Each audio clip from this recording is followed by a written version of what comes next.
और उस बैठक में हमारे पिताजी केवल जिस तरह से आज इस मंच पे केवल हम खड़े हैं मुसलमान समाज से, हमारे पिताजी उस सभा में थे और वो सभा कहीं और नहीं हुआ था, अभिराम शर्मा जी का हुआ था।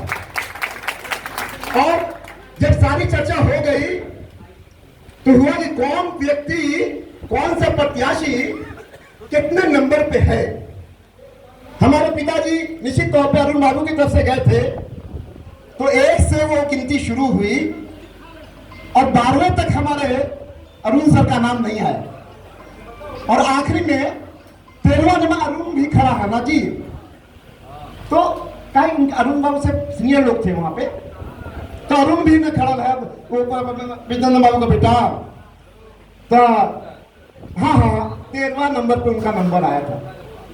हमारे पिताजी उसी वक्त खड़े हुए और उन्होंने एक ही शब्द कहा कि अभी हमारी इतने साल की सर्विस बची हुई है जगजीवन महाविद्यालय में, राजनीति शास्त्र के वो प्रोफेसर रहे, जगजीवन कॉलेज के प्रिंसिपल रहे।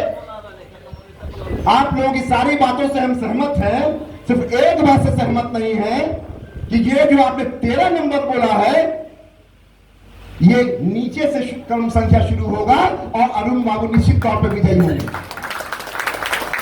और इसी बीच में उनका एक्सीडेंट हो गया। अरुण बाबू बड़ा उदास आए कि हमारे बड़े स्ट्रॉन्ग समर्थक हैं, उनका एक्सीडेंट हो गया। पिताजी अंदर गए अपने, ये सब मेरे आंखों का देखा हुआ व्यक्त मैं कर रहा हूं और अरुण बाबू अभी मौजूद है, इसको तस्दीक किया जा सकता है। उन्होंने अपने पैंट को काटा क्योंकि प्लास्टर था और बैसाखी लिया, चाय पानी के बाद वो आए, अच्छा चलिए।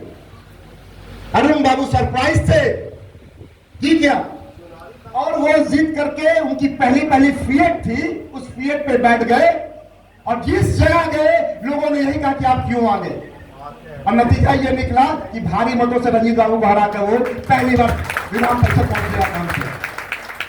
तो मुसलमान जिसके साथ रहता है रंजीत बाबू पूरे मजबूती के साथ रहता है, और जिस वर्ग और जिस समाज से और जिस परिवार से मैं आता हूं उसका मैंने उदाहरण देने का काम किया। इसके अलावा मैं आपको बता दूं अब लोकल इशू पे कि आज तक हम लोगों ने 6 बार बाबू अवधेश सिंह को विधायक बनाने का काम किया, बिना मुसलमान के वो नहीं जीते। आप धार्मिक की बात कीजिएगा तो भाई चिंटू जी भी हिंदू है और अवधेश सिंह भी हिंदू है, तो सबसे बड़ा सेकुलर तो मुसलमान ही है ना, वो तो हिंदू को ही वोट देता है, वो मुसलमान को कहां वोट दिया। तो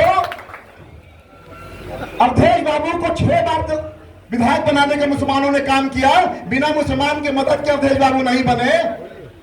लेकिन अफसोस की बात यह है कि बहुत सारे निकट वाले व्यक्ति भी यहाँ पे मुझे दिख रहे हैं अवधेश बाबू के, उनका आचरण वो जानते हैं, कैरेक्टर जानते हैं। लेकिन मैं ये बता दूं कि 6 बार में 30 साल का समय होता है, 30 काम तो छोड़िए 6 काम भी वो नहीं गिरा सकते हैं मुसलमानों के बीच में। विकास की बात आप एक तरफ रख दीजिए, पिछले पंचायत चुनाव में जो उन्होंने गंदी हरकत की कि आप गीला का मुखिया, नौरंगा का मुखिया, भदौजा का मुखिया और संख्यक समाज से होता था, उन्होंने तीनों मुखिया को साफ कर देने का काम किया एक लाइन से।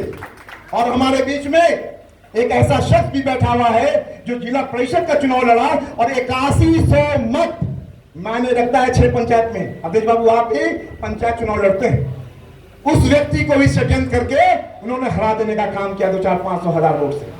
इसलिए उन्होंने कितना नुकसान किया है मुसलमान समाज का वो किसी से छिपा हुआ नहीं है। अब रह गई बात कि निश्चित तौर पे हमारा समाज राजनीतिक तौर पर पिछड़ा हुआ, वो मैं स्वीकार करता हूं। हमारे समाज में जागरूक करने वाले लोग कम है, ये भी मैं स्वीकार करता हूं। जिस परिस्थिति में आपको 5 वोट मिला अवधेश बाबू, शायद उस वक्त अगर मैं आपके साथ होता तो निश्चित तौर पर उनको समझाता कि इन्होंने मस्जिद का काम किया है, इन्होंने दरगाह का काम किया है, इन्होंने अन्य काम किया है, इनको वोट देना चाहिए तुम लोगों को। हो सकता है कोई वैसा मजबूत आवाज आपके साथ नहीं रहा, पर चिंटू भैया के साथ एक मजबूत आवाज है। और मैं आपको इस मंच से आश्वस्त करना चाहता हूं कि कुम्हार समाज 99% नहीं 95% भी अगर 90% भी इनके साथ है तो इनके जीत को कोई रोकने नहीं जा रहा। अब यहाँ पर अखिलेश गुरबाजी साथ में है, प्यारी मनी साथ में है, जब दो भाई साथ में आ गया इसके बाद कहां कोई शक शुबा रह जाता है?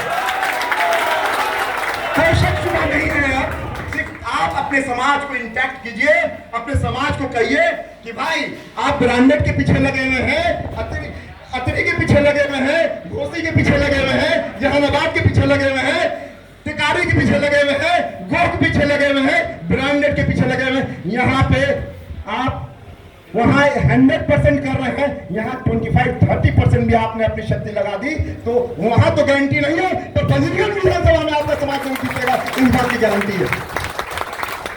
इसलिए अवधेश बाबू का मैं बहुत इज्जत करता हूं, बहुत कदर करता हूं, बहुत हमसे बड़े हैं, अनुभव में ज्यादा है। मैं विनम्र तरीके से आपको आश्वस्त कर रहा हूं कि आप हम लोगों को जीत में कहीं अब कहीं कोई शक शुबा नहीं है। एक बात हमारे श्याम कन्हैया जी बोल कर गए, मैं बड़ी गंभीरता से बात सुन रहा था, हमारे अभिभावक हैं, उन्होंने कहा कि हम लोग की लड़ाई अवधेश सिंह से है, वीरेंद्र सिंह बहुत पीछे छूट गए। तो भैया आदर के साथ अवधेश सिंह नहीं, अवधेश सिंह और वीरेंद्र सिंह दोनों पीछे छूट गए हैं।